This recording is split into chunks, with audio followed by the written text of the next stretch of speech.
Hello, once again. I've been questioned by a number of people asking me about what I thought on Donald Trump's presidency and inauguration. So I figured I would wait until now to tell you what I thought about it. So, here it is. I recently just purchased the 70th anniversary of Citizen Kane, the collector's edition. A lot of people believe that this film is one of the best, if not the best films ever made. I don't understand why. Surprisingly, I enjoyed the film. I really, really did. There is a lot of talking in this film. Actually, this film is mostly just talking.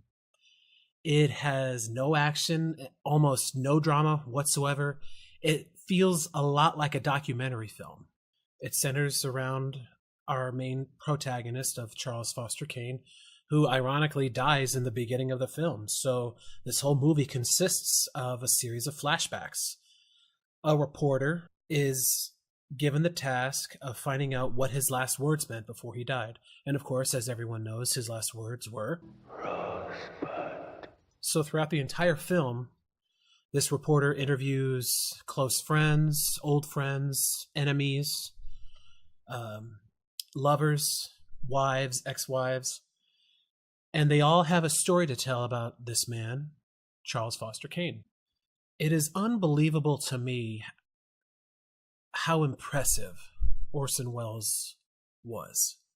This film was no easy task, especially back then. Everyone already knows the ending to this film, and I can guarantee a lot of you have probably never even seen it. In my younger years, the first time I got a resemblance of Citizen Kane was in an episode of Tiny Toon Adventures. Montana Max is lying in bed, and he screams the word Acme. So now it's Hampton's job, the pig, to investigate and interview, the rest of the Tiny Toons cast on why he would have said this. Of course, you find out at the very end, he didn't say Acme, he said Acme. He has a bad case of acne. It's truly unbelievable how this movie has stood the test of time. And on every top 100 films of all time, this movie is in there somewhere. It's 1 or 2 or 3 or whatever. It's always on a list, which is unbelievable to me. I guess it's because Orson Welles went to great lengths making this film. And though it was universally panned at the time, years go by, decades, it becomes iconic, and it clearly has stood the test of time. I love what he did with it, even though it was just a bunch of talking. So the wife's home.